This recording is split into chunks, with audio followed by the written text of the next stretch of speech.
want me to do it? You know I'll do it. Oh, I'll do it.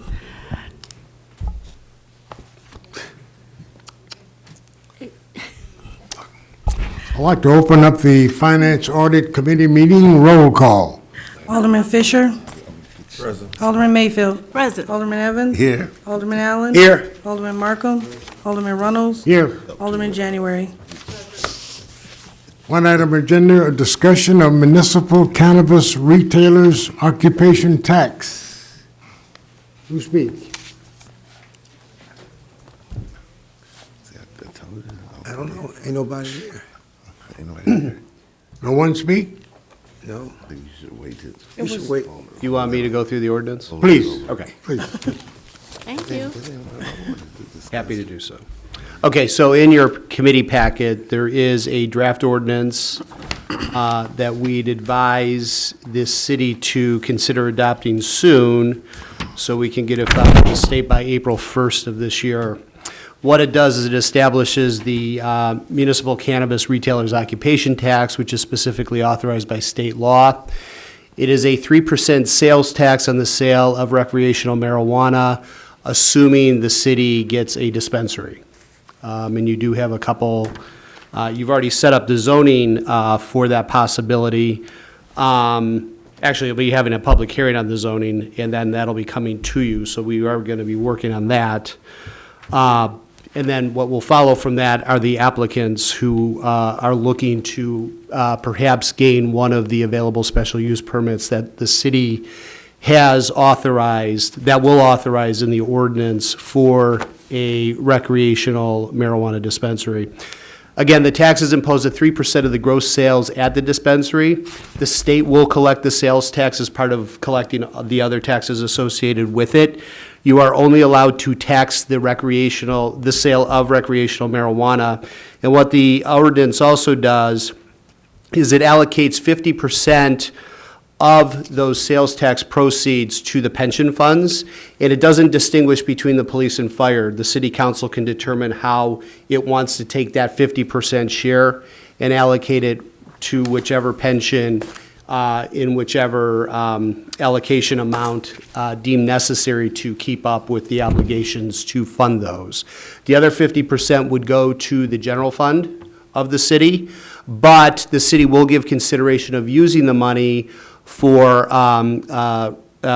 marijuana police training activities to identify driving under the influence, other things like that, other drug interdiction activities to combat the black market, the marijuana black market. So that's what this ordinance does. Alderman? Yes, sir.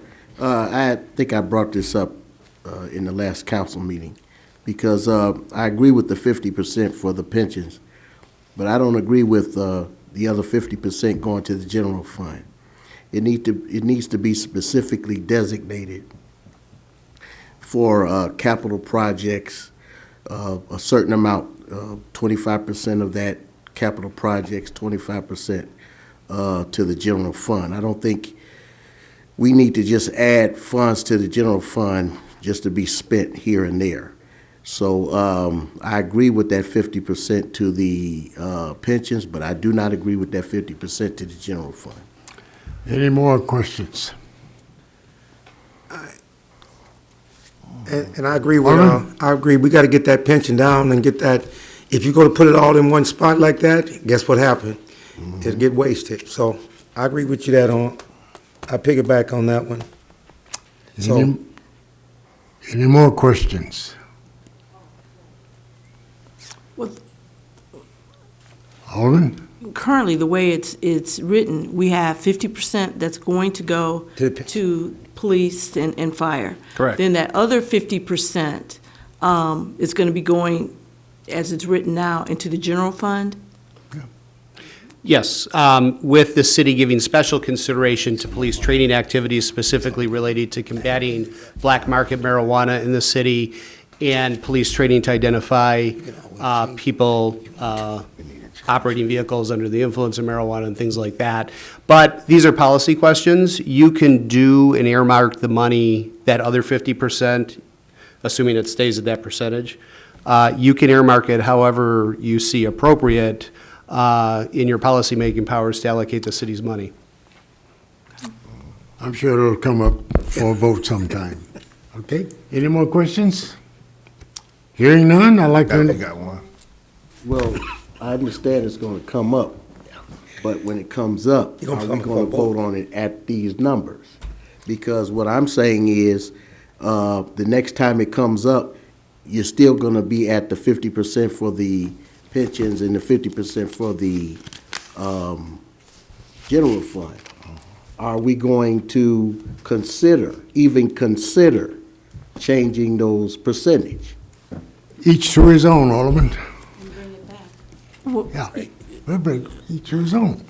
Go ahead. Well, to address what Alderman Markham is saying, we all do agree on the 50% on the pension. Is that correct, Alderman? Yes, I agree with that. Okay, so we're good with that. So then the other 50%, that's what is the issue. Yes. So we want to put some of that in the general fund, and then some of that for capital, or so I feel some of that should go into general fund. But then some of it we could earmark for capital expense if we needed to as well. And we would need to earmark some for public safety, wouldn't we, for the, what did you say, black market? You don't have to. It had come up apparently that this was one of the things that the city Oh, we wanted don't- to we don't- support using it, because there's going to be grants coming through one of the state law enforcement grant programs to help municipalities identify drug crime specifically related to marijuana, police training activities and the like. So it is something that you can use your, that other 50% for. We don't have to. You don't have to, but. Oh, okay. All right. All right, I guess I want to think about that a little bit more on that 50%. Alderman Well, Markham. my question is to you, sir. Okay, as he has stated, to each his own. That doesn't change what's written here. Am I correct? Well, Are right we- now, this is a draft ordinance for your Right. consideration. So are we discussing this and those percentages change, or are we just dialoguing about this? You can make suggestions and see if other aldermen agree with different percentages. Well, I made a suggestion. Good. Thank you. This is why we use committees, so that we can sort out these issues, so that when you get to city council, you can just vote on it. Yes, sir. Any more questions? Hearing none? Just got one. Just put it on, sit back on for committee again. Yeah, okay. I'll And then do we that. can do it. and Oh, then- definitely. Okay. We do want to just keep certainly there's time, but I do want to keep you focused on the April 1st deadline, so that we can get it filed. Oh, if it's not filed by April 1st, then what? Well, you're going to miss a certain cutoff date, because there's going to be a lag time for DOR to start This is assuming, of course, we have a dispensary up and operating, of course. But perhaps optimistically, that being the case, we'd want to start collecting taxes on July 1st, because there's still going to be a 2-month lag even after that, so you're not going to see the money until September at the earliest. So we just would want to get it in as soon as possible, so that we're set up with DOR, Department of Revenue. Lori? Roll over to next. Any more questions? Hearing none, I'd like to entertain a motion to adjourn the So move. Finance Audit Second. Committee. It's been moved and second. All in favor? Aye. Aye. All opposed? Ayes have it, meeting adjourned. I would like to open up the Public Works Committee meeting. Roll call. Alderman Fisher. Alderman Mayfield. Present? Alderman Evans. Here. Alderman Allen. Here. Alderman Markham. Present. Alderman Runnels. Here. Alderman January. Okay, we have 2 items to discuss. The first item is the consideration to approve Trotter and Associates work order in the amount of $88,900 for the design engineering services related to the 14th Street water main replacement project. And item 2 is the consideration to approve Trotter and Associates incorporation order in the amount of $76,300 for design engineering services related to the Dugdale Road Water Main Extension Project. As we all can see, we have Steve here, Steve, our engineer for the city. We have Steve, our engineer for the city. Right now, he's just passing out some illustrations. But he will be preparing to give us information regarding these two items. Thanks, Steve.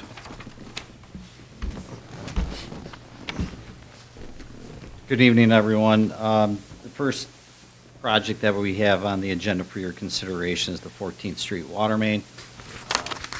Passed out the exhibit, displays the project limits for you. This project is essentially being driven by the 14th Street reconstruction project, and our goal is to turn around and get it designed, out to bid, and built and constructed this year. That's the first project. It's replacing the existing water main. There's an existing water main that's out there. It's 8-inch. We're going to upsize it to 12-inch. To 12-inch. Everybody understand? Alderman Markham? Are these numbers in the budget? Yes. One question. And you're not looking for any kind of drastic increase in these numbers? No. Right, it'll remain around that, Correct. what you're saying? Okay, thank you. I got one question. Alderman Allen? Steve, that engineering, the only thing, that's all the cost we're gonna have on that engineering is just the engineering part on Dugdale. There's no cost on the laying the pipe, right? Correct. Because we gave those guys that's area over there on 14th and Dugdale. There's a portion of the project. Oh, You here have we some go. costs. Berger Excavating is part of the agreement to utilize the space, I believe. Right. Negotiated with the city, so they're gonna install the water. That was 30 main feet over there on that side. It's gonna be free. across the whole frontage. No, you're you're purchasing the parts and the material. They're gonna provide you the free labor. Oh, see, I didn't get that whole understanding on that. I thought it was That's my every- understanding. That's why I say I'm asking you that question now, because I understand I had, they was gonna lay the pipe in for us to store all that dirt and all that equipment. I'm just saying where maybe I misunderstood, but will we clarify that up next, so we'll make sure? Sure. Okay, thank you. Okay, Alderman January? With these projects and increasing the diameter on these two streets, obviously, and correct me if I'm wrong, if we're increasing the diameter, we're gonna also increase pressure, right? No, Because there's more going through there? no, that's not necessarily pressure. Pressure is a unit, force over area. So what you're increasing is the flow of the volume of water that you can push through the pipe. You're not increasing the pressure, you're increasing the volume. Increasing the amount of water going through. It's not pressure. It's the volume of water that I can get through there. He's right. Okay, so what's gonna be? So the effect- for, What's gonna be the effect on the other pipes along these other streets that are old and at the 8-inch diameter versus the 12? When you made your design, I'm hoping you took that in consideration as to what is gonna be the causal effect of changing the diameter. number one, you're The rest of them gonna, are old and 8-inch. number one, you're gonna be able to actually put out a fire. Because we're giving you the water volume so you can actually help put out a fire, especially up in the north part of the community. Up in Alderman Fisher's ward, a lot of the areas up there, we have very low, yes. You don't have the flows, the Good fire idea. equipment can suck the system dry and actually collapse the main. So by increasing the pipe size, we can actually increase the amount of water so you can serve you guys. Okay. That's not what I asked. That's Oh, I know that's what a you benefit. asked. I asked, what is the causal effect gonna be on the other streets' pipes that are significantly older because we do have a very old system running underneath our city, because we had a number of water main breaks and water breaks that have come up through the ground, creating issues with our streets. What is the effect gonna be in this design that you put together? What's the potentiality that could happen? We're increasing the amount of water that's going to flow. Nothing's going to change to the old system. It's there. It's currently old. It does need to be replaced. If you don't want to replace it, you don't have to approve the contracts. I'm not saying that I don't want to replace it, I'm just asking what could be the potential effects of us doing this? They're all That's all I'm asking positive. for. I just And that's wanna what I've been know- telling you. It's I'm trying to positive. gather all the information so that I can make a judgment as to how do we proceed moving forward. That's all, and I'm just trying to have all the information. So, is it gonna create more problems with water main breaks, breaks in the pipes, creating our streets to? You're actually reducing the problem. We are. Because you're taking a water main that is currently anywhere from 60 to 80 years old, cast iron main, and you're replacing it with a brand-new one.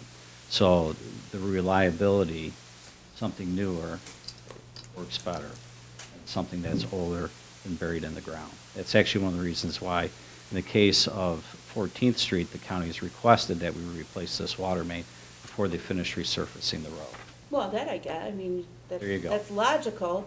However, I just want to know the effect to the rest of our system within our city. All positive.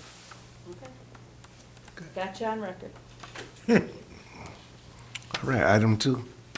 Item 2 is, this goes back to the Yeah, it first. goes back. Yeah. Back to the first comment. As you can see in item number 2, which is the Dugdale, it's actually a water main extension. Right. Currently, the water main out on 14th Street is a 12-inch main. It's only fed by 8-inch. By turning around and extending the 12-inch down Dugdale, and that open vacant park area that is currently where Berger Excavating has their stockpile for their equipment yard for 14th Street, we're going to turn around and interconnect all of that. So that's going to ultimately feed and help feed the north side of the community. Right. Just do a loop. Yep. Yep. Redundancy in the system. improving it. Yep. Okay. Any questions? Nope. All righty, thank you, Steve. You're welcome. At this time, I'd like to close the Public Works Committee meeting. So moved. Second. Moved by Alderman Allen, second by Alderman Mayfield. Roll call? Alderman Fisher. Alderman Mayfield. Aye. Alderman Evans. Aye. Alderman Allen. Aye. Alderman Markham. Aye. Alderman Reynolds. Aye. Alderman January. Aye. Meeting adjourned. All right. Like to open up the Economic Development Planning and Zoning Committee meeting. Roll call. Alderman Fisher. Present. Alderman Mayfield. Present. Alderman Allen. Here. Alderman Evans, sorry. Okay. so- Alderman Markham. Present. Alderman Reynolds. Aye. Alderman Here. January. Present. It's okay. I got 2 items on the agenda, discussion of Neal Math and Science Academy, 1905 Argonne Drive, and pending matters. We got Nimrod, Senior Planner, coming up, going to give us a video. We got the superintendent, we got the principal, staff, and everything. That's okay.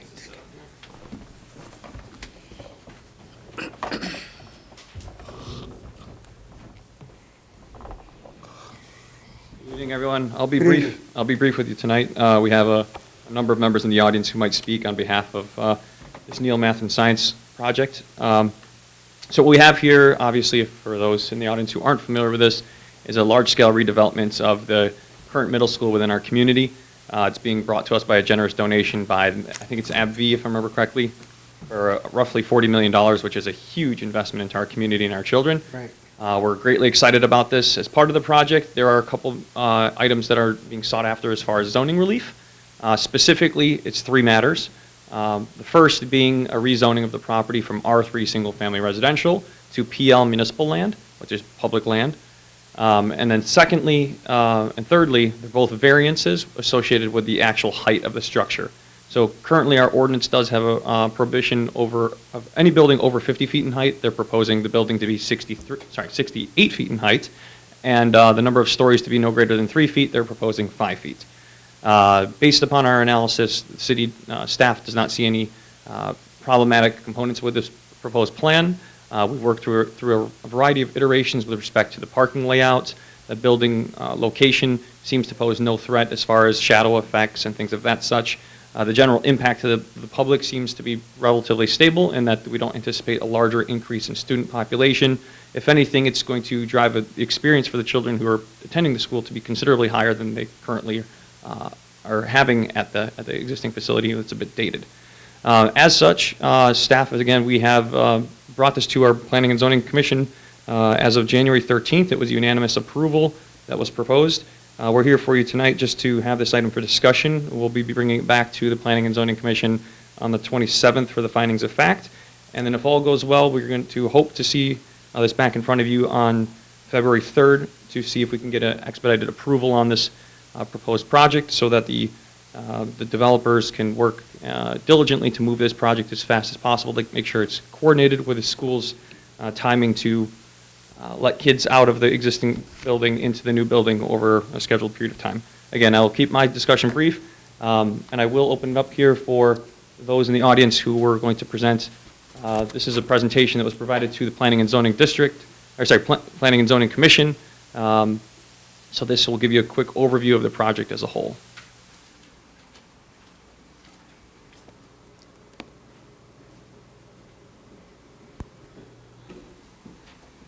Good evening, everyone. Good Good evening. evening. My name is Dora King, and I serve as the Independent Authority for District 187. Thank you so much for this time to speak to you on behalf of our middle school students. As has been stated, ADV donated to District 187 $40 million for us to build a new school. We are truly excited about this project and it's moving along very quickly and very nicely. Our students participated in the design of their new school, and they are truly excited about it. I can attest to Neil, Lindbergh, all of the schools in North Chicago because I started my educational career here in Lindbergh at first grade. My family has lived here all of our lives. We've raised our kids here. I can tell you that during the time that I was going to school here, it provided for me an excellent education. My children have all educated, they're doing well, and now it's time for us to set it up so that the children of this generation and children of the future can have everything that North Chicago has to offer them at the highest level. As I said before, I graduated from Neil, so Neil was built for me. The children and the architect that designed this school, it's designed for them and for the generations to come. So I'm going to take it a little bit, I'm just going to give a little bit more about how they feel. When our children go out to schools out west, they come back and they are in awe at the beautiful schools. And they feel like, why can't we have a school like that? I've heard it. But now, when they come back, they tell me, I can't wait until we get our new school. So when kids from out west come to North Chicago, they can see our beautiful school. And with that, I'll let Superintendent come up because it's so much excitement right now in District 187. Thank you again for this time. Thank you.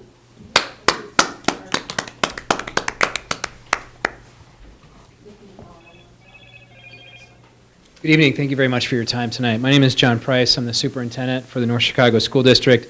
It's an honor to serve your children, and on behalf of the Independent Authority and the Financial Oversight Panel, you heard from Mrs. Dora King, who yesterday received the Drum Major for Justice Award from the Waukegan Township, and also Hornsby Nealon, the chairperson of the Financial Oversight Panel, is here this evening. Thank you for being here, Mr. Nealon. This project, put simply, is an opportunity for the school district to transform the services that we provide to our students, and for us to continue the process of transforming our community. As the mayor has said publicly and privately to me, as the schools go, so goes the city. And this is a transformative and dramatic move forward for our schools and for our community. You're about to see the outside of this building, and those are the representations that you're going to see this evening. But I want you to know that this school building has been built from the inside out, with input from students at Neal currently, parents of students who will be at the new Neal facility, teachers, administrators, board members, community members from across the city and our community have all had input into the design of this facility. And we started from the inside. What do our students most need from a new school building?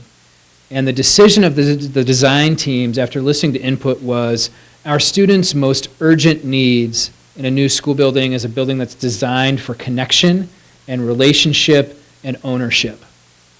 Ownership for our students to feel that this is their building and to build strong relationships with each other and with their teachers and with their community. And so our vision for this structure is to build strong community for our students, which will build strong community for our city. And so the center of this structure is a family room model. All of our classrooms, instead of being traditionally along a hallway, instead our classrooms we built around a central family room for each grade level, a 6th grade floor, a 7th grade floor, and an 8th grade floor. And so this lent itself to more of a square design rather than a horizontal hallway design, hence some of the stacking and the height that you're being asked to consider and approve. So I want you to know that the structure that you're seeing was built based upon the needs of our students and what they expressed to us and what our leadership has expressed to us in the community. We've been responsive to the input that we have heard in the community, and our design team, both IFF and JGMA, who you'll hear from in a moment, has been incredibly responsive to the feedback that they've heard. So we're asking for your support tonight for our students. I'd like to thank AbbVie for their generous donation of this school building through the AbbVie Foundation. I'd like to thank your staff. The city staff has been outstanding. And of course, also thank the Planning and Zoning Committee for their unanimous vote of support for this project. The district staff and I are available to any and all of you to answer questions if you have any questions after the presentation this evening. Thank you very much. I'd like to introduce David Feinberg with IFF.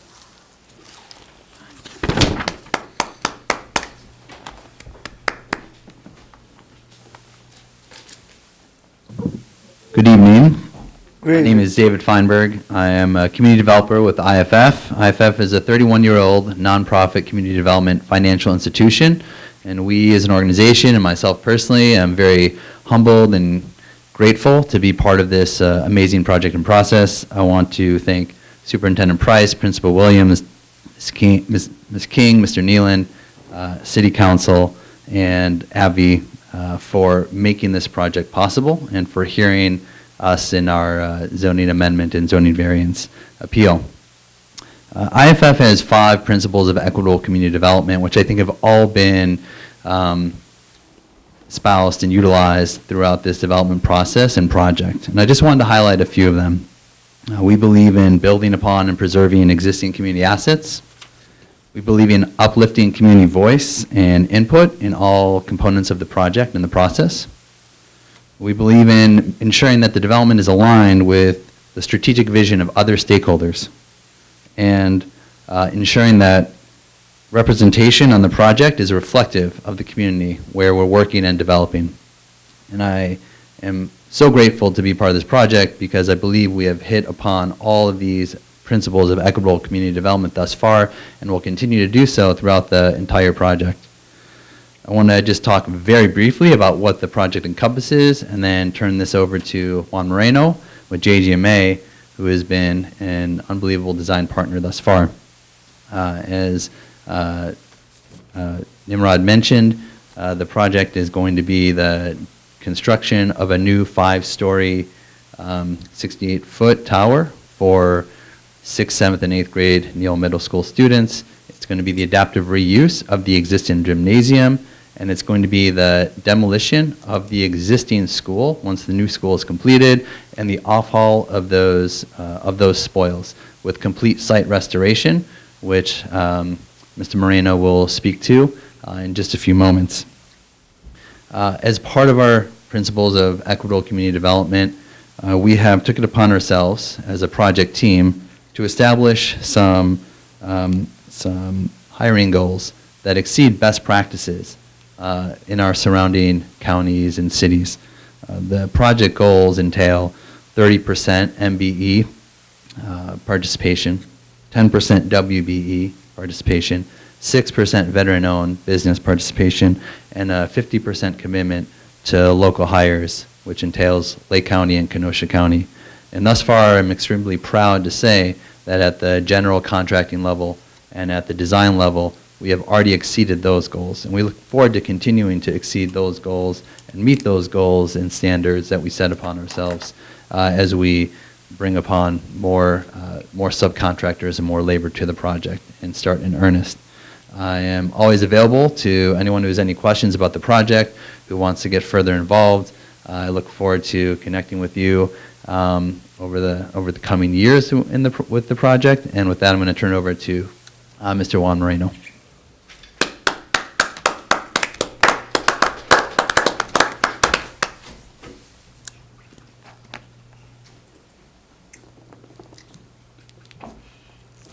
Good evening. My name is Juan Moreno. I'm president and founder of the architecture firm JGMA. It is my distinct pleasure to share this design with you. I know others have mentioned that they're going to be really quick with their words. I have a tough time with that because architecture is a great story. And I think in my career, there's been no greater story so far for a project than this one. And I think it's important to share all of it and what's led to these conversations about a tower, about a family, where all that's come from and why. So it's been a wonderful journey so far. We have a long way to go, but one that has been deeply rooted in understanding the life of these students. And not just the students that are there now, but we've heard so much from others that have been there, like Ms. King. And we continue to hear the word pride and the idea that a school building can uplift a community. And on and on and on, we've heard so many positive things, and the desire by everybody to have this building change the mindset of so many people about what North Chicago really is.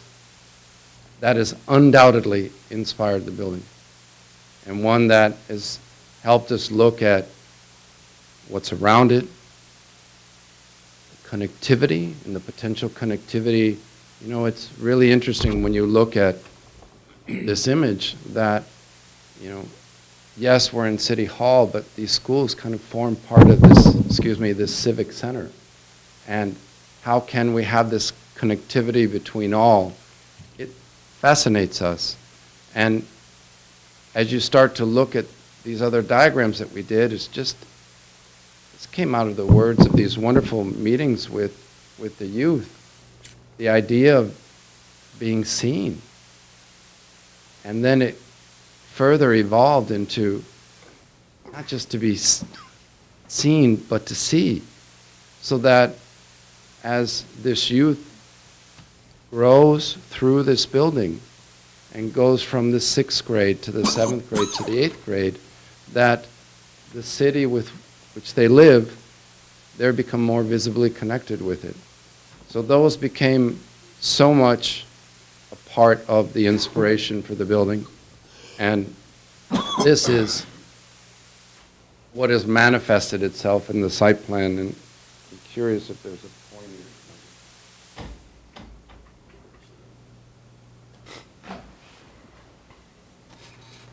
As you know, the school that's there now is, for the most part here, you see it kind of in the red outline. But what we're proposing is that from the existing gymnasium, the new building just moved northward, that it have a clear conversation and visibility with everybody that goes by it, whether it's those that are dropping off and picking up, those that are studying there, those that are teaching there, or those that maybe are driving on Lewis for the very first time and they see something that creates an emotional reaction with them. that's intentional. That's one that emotional reaction is meant to be positive. So as we look at the site plan, again, this is the building, but you can see the integration of athletics, how it becomes a part of the building, how the landscape areas are really well thought out so that they can all be used.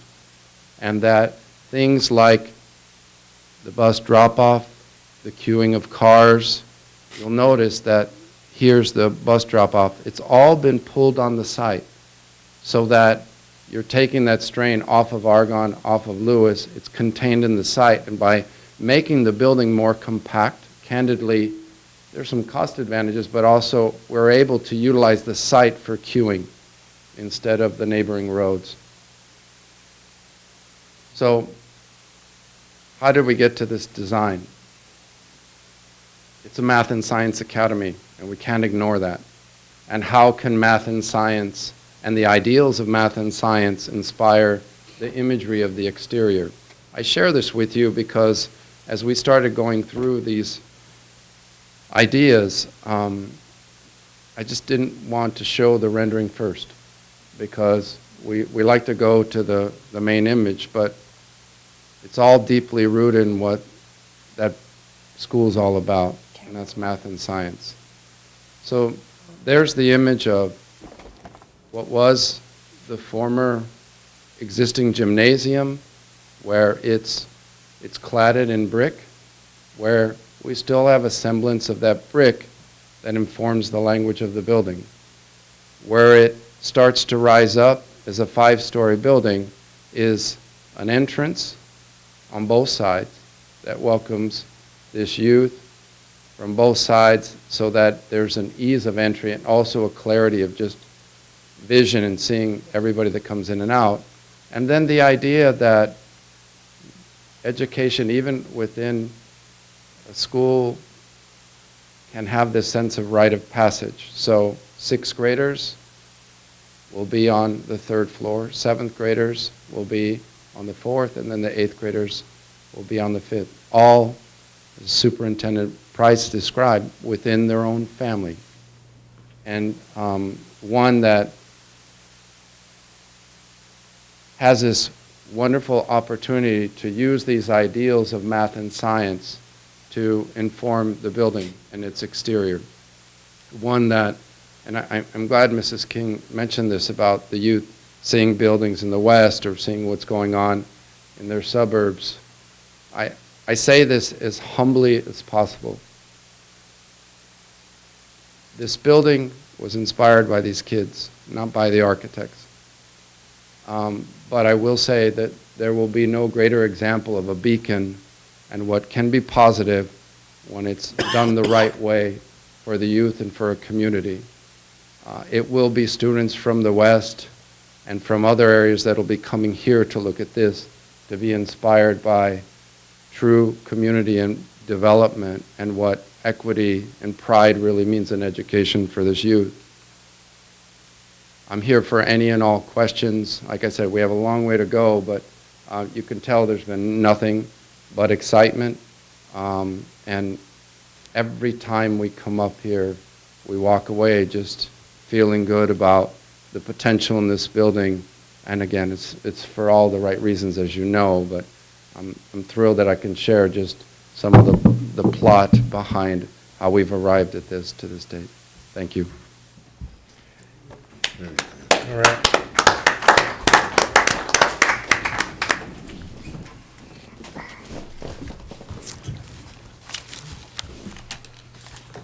Questions? Anyone? Okay, Alderman Mayfield, Well, I don't have a question. statement. I'm just excited about this building, as I'm sure everyone on council is. I can remember, as Ms. King said, taking my daughter some years back to a band competition, going to one of those western suburbs, and the school was so nice. And she did say that to me. Why can't our school be like that? Now, the children in the future, we don't have to say that. those kids from the western suburbs, they're gonna be saying, why can't our school be like North Chicago North Chicago. School? So I am so pleased. Superintendent Price, Dora King, you guys have done an excellent job, and I am so proud of all of the work that you've done. So thank you.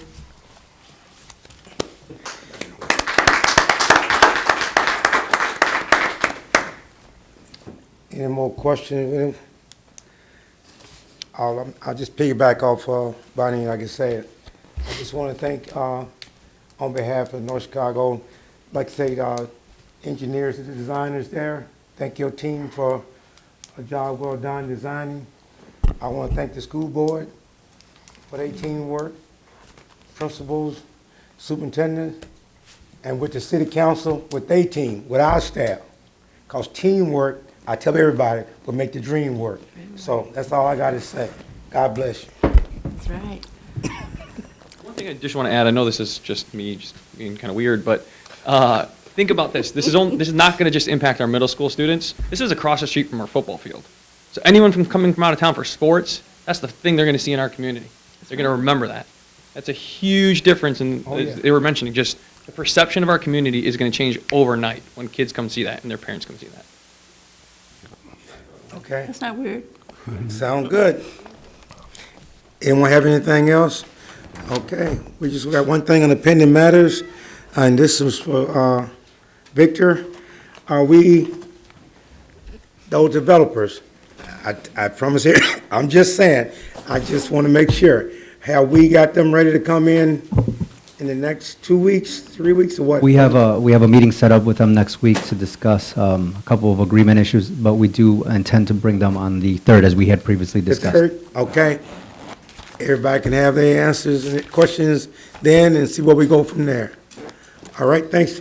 Thank you. I just got Okay, one go, more you thing. got one question? Superintendent Price, I know you've had a long day. So I'm going to ask that you come back sometime and talk about all of the great things that are going on in District 187. I'm not going to put you on the spot tonight because I know you've probably been up since, 5 or 6 in the morning. So Okay. I want you to come back to it. Can I get that commitment from you? All right. Give me a time limit, because I could talk about that for quite a while. Okay. 3 minutes. Thank you. No, it's going to be more than 3 minutes. Thank you. All right, okay. I'd like to entertain a motion to join the Economic Development Planning and Zoning Committee meeting. Moved by Alderman Evans. Can I get a second by Alderman Reynolds? All in favor saying aye? Aye. Opposed? Ayes have it.